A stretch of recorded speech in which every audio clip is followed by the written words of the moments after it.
On. Anthony Pettis, my favorite fighter. No, that is an absolute lie. If you've heard me talk about it, you know I've always perpetually thought he was overrated in a tremendous degree because I don't think he ever shortened up his hands.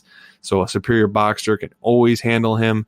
And even though he's been training with high profile wrestlers, so that's a deal. Although I do think she puts more into it than Pettis ever did. Pettis was training with Ben Askren for, I don't know, the last 12 years. He still hasn't learned how to wrestle. So I think that's more a Pettis issue than an Askren issue. But Anthony Pettis, coming off that Nate Diaz loss, is back at 155. He is currently plus 190 against Carlos Diego Ferreira, who is minus 230. Carlos Diego Ferreira is currently is at the surging Fortis MMA. He has a 5-fight win streak going. His last fight was over Merbak Taisimov, who we are both high on and think he is an incredibly technical striker, more so than Pettis, in my opinion. Pettis is 2-3 in his last 5 and 4-7, starting with his title loss to RDA. How do you feel about this fight, Mike? I'll let you get this breakdown first because you were the first one to tell me about how much you like Carlos Diego Ferreira here. Man, I've been waiting months for this matchup. I absolutely love Carlos Diego Ferreira. He's a third-degree BJJ black belt, and he's just vicious when he gets you in top control or gets you in a submission or gets you anywhere in his world. So I don't.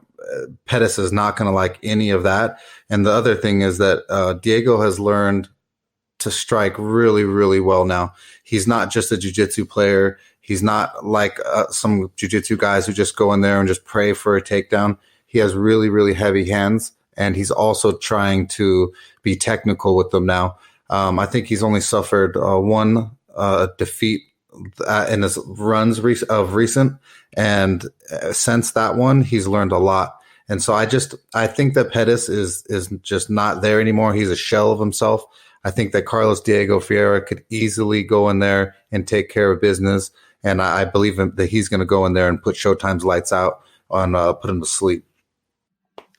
I agree with you in basically every aspect of that. I'm trying not to have that sour anything because I know that I am very low on Pettis in general. Mike, do you want to bring up the bet that you have in regards to this fight?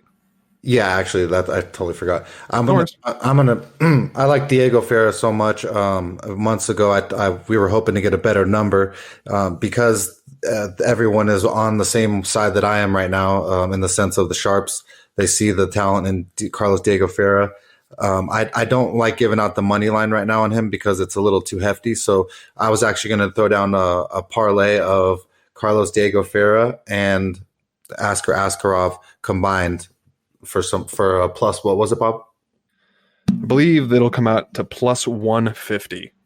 So I believe in both those guys will get it done that night. And so I like the plus money on them too. And I agree with Mike there. I will likely also have a bet on that. I know that's doubling up on Askar Askarov for me, but you know what? I was debating playing Askarov to win 2 units regardless. So this is a way for me to do that and also somehow get some money on Carlos Diego Ferreira, who we are both very high on. And I'm also just as high on Carlos Diego Ferreira as I am low on Anthony Pettis. Now in the next fight, we have